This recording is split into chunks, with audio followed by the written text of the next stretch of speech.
Hello dear student, this is Suman Dutta. তো আজকে present হলাম নতুন একটা ভিডিও নিয়ে। আজকে থাকছে ত্রিপুরা ক্লাস সিক্সের জন্য একটা গুরুত্বপূর্ণ ক্লাস। তো যারা ক্লাস সিক্সে পড়ো তোমরা তোমাদের অঙ্ক বইয়ের পেজ নাম্বার 53 খুলে নাও, ঠিক আছে?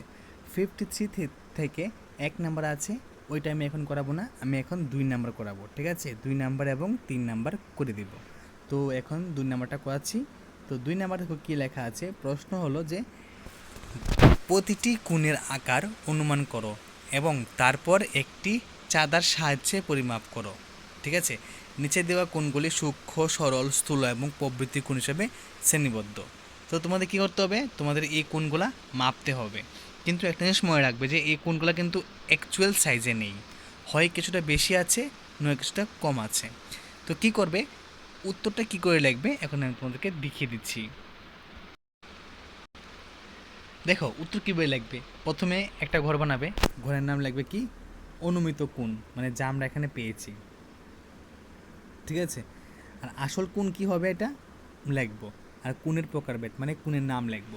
এই যে এ নাম্বারটা আছে এটা 35 ডিগ্রি, আসলটা কি হতে চাইছিল, এটা 45 ডিগ্রি। এখানে কোণের প্রকারভেদ দেখো, মানে এখানে এই কোণটার নাম কি হবে, সূক্ষ্ম কোণ। 2 নাম্বারটা সেম 160 ডিগ্রি ছিল, এটা কত হবে, 165 হবে। তো এটা কী হবে, স্থূলকোণ হবে। 3 নাম্বারটা 120, এটা ঠিক আছে, তো এটা কি, স্থূলকোণ।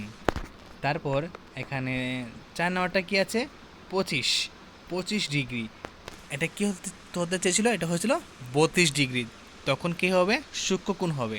95 ডিগ্রি যেটা আছে সেটা কত হবে, সেটা 100 ডিগ্রি হবে, তখন উত্তর কী হবে, স্থূলকোণ হবে, ঠিক আছে? আর যেটি 345 ডিগ্রি আছে সেটা কত হবে, 350 ডিগ্রি হবে, সেটা তখন কী হবে, সেটা তখন প্রবৃত্ত কোণ হবে, ঠিক আছে? তো এখানে আমি কি করলাম, এখানে যে কোণগুলো আছে সেই কোণগুলোর মান দিলাম অনুমিত কোণে, আসল কোণে এক্স্যাক্টলি যেটা হতে চেয়েছিল সেটা দিলাম, আর তারপর নাম দিলাম, ঠিক আছে? এই হলো 3 নাম্বারটা। এখন আসছি আমরা, সরি 2 নাম্বারটা, এখন আমরা আসছি 3 নাম্বারে। ওকে, 3 নাম্বারে আমার একটা প্রশ্ন করেছে যে 3টি সূক্ষ্মকোণ, একটি সরল কোণ এবং 2টি স্থূলকোণ বিশিষ্ট একটি চিত্র অঙ্কন করো।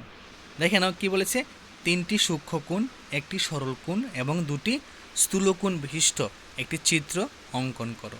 তো আমি কি করলাম, সবার আগে এটা 90 ডিগ্রি নিলাম, ঠিক আছে? কে নিলাম, 90 ডিগ্রি নিলাম। তারপর 90 ডিগ্রি থেকে কিছু দূরে একটা টান দিলাম, আবার তার কিছু দূরে একটা টান দিলাম। টান দিয়ে যে প্রথম যে 90 ডিগ্রি দিয়েছিলাম, ঠিক আছে, তার নাম কী দিব এখানে, তার নাম এখানে দিব, তার নাম এখানে কি হবে, এ বি সি। তারপর কি হবে, এ বি ডি, ঠিক আছে? কাউন্ট করে দেখো, প্রথমে এ বি সি, তারপর এ বি ডি, তারপর কি হবে, এ বি ই, ঠিক আছে? এরকম করে এখানে উত্তরটা হবে। তো চলো দেখি আমরা উত্তরটা কী লিখেছি। তোমরা পরে পিকচার দেখিয়ে মিলিয়ে নিও আমি যা যা বলছি। এখানে সূক্ষ্ম কোণগুলি হলো কোণ ইভিডি, সরি ইডিভি, কোণ ডিভিসি, আর এটা কোণ ইভিসি, এবং স্থূল কোণগুলি হলো কোণ এভিডি, কোণ এভিই, এবং সমকোণটি হলো কোণ এবিসি, ঠিক আছে? তো এই হলো আজকের জন্য 2টা অঙ্ক, 2 এবং 3।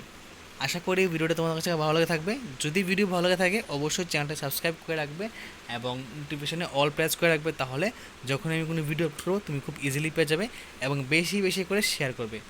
আমি এইটুকু তো জানি, মানে এইবারের অঙ্ক বই চেঞ্জ হওয়ার পর মানে 80% স্টুডেন্টের কাছে এখন টিউটর নেই, প্লাস ওরা অঙ্কটা কীভাবে করতে হবে সেটা জানে না, ঠিক আছে?